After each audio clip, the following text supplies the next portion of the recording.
Hi, it's Jim Hamill, and we've been exploring state parks in the Poconos, and this is our eighth and final one in this series, Lehigh Gorge State Park.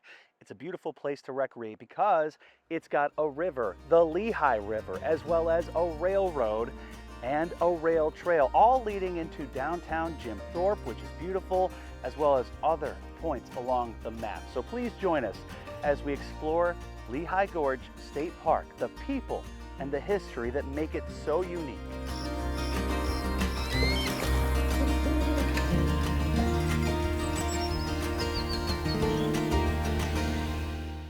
All up and down the Lehigh River, nature's playground, a blend of history and the great outdoors, along the rails and the trails, as far upriver as Whitehaven, and down into charming Jim Thorpe. This state park, known as the Lehigh Gorge, is unique to say the least.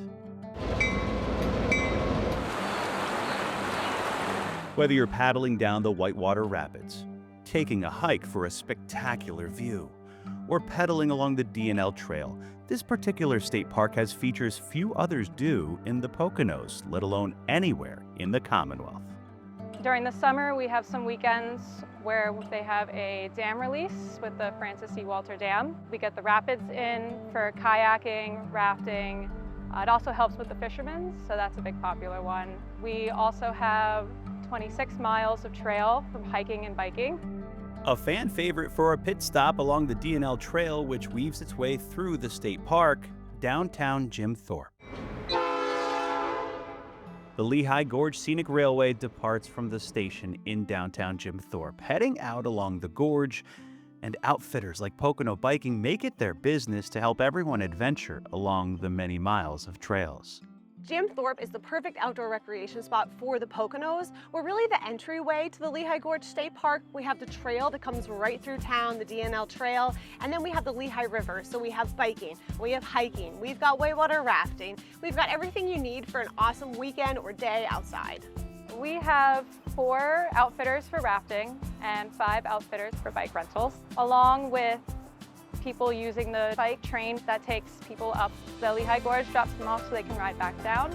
That's another piece of the history here, no? Absolutely, yeah. It's really amazing that you have this regional freight line that invests so heavily in essentially what is tourism and to an extent outdoor recreation.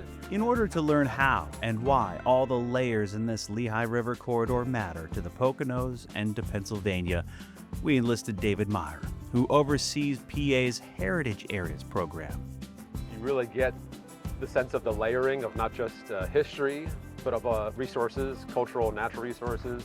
I mean, we literally have the river as our foundation, and we're up in the air now on this historic railroad bridge. And then, of course, the geologic natural history all around us. It's so iconic of this region. Roughly 40 years ago, the Delaware and Lehigh National Heritage Corridor was designated, the first in PA, celebrating the railroad and canal history here, the industries that built up towns around Carbon County and fueled the Industrial Revolution. There's a history and heritage here that starts well beyond that. The indigenous history that used the same corridor, had villages along the same rivers, that those stories are still into play. I mean, some of the town names coming here along the way, Mauchunk, Nesquehoning, that history is still present and alive here and has an impact as well. This is one part of our history that burned down in 1911.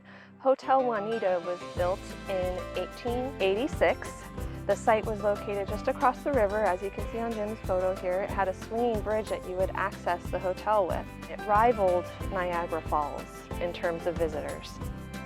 That's impressive, especially because you know the natural features that exist here. And of course, when they've invested that much that they did in there, I mean, that's a who's who probably of who's traveling there. Exactly. Too. Even President Grover Cleveland in 1888 visited Hotel Wanita with his wife, Frances. So much history, all up and down the riverbanks along the Lehigh Gorge.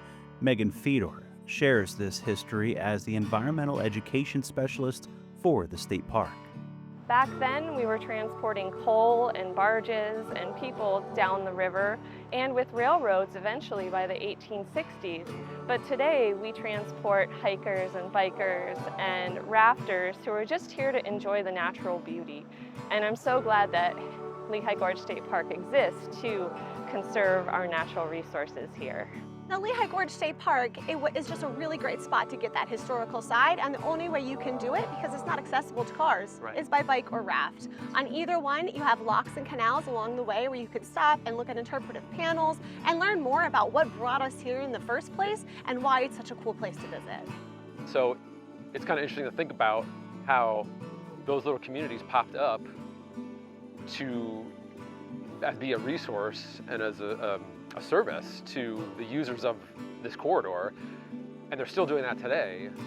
Just different types of users, outdoor recreation users, tourists, and the like. So it's just a constant evolution for communities in this region. Thanks for exploring Lehigh Gorge State Park with us. To learn more, head to PoconoTelevision.com. This has been Jim Hamill with the Pocono Television Network.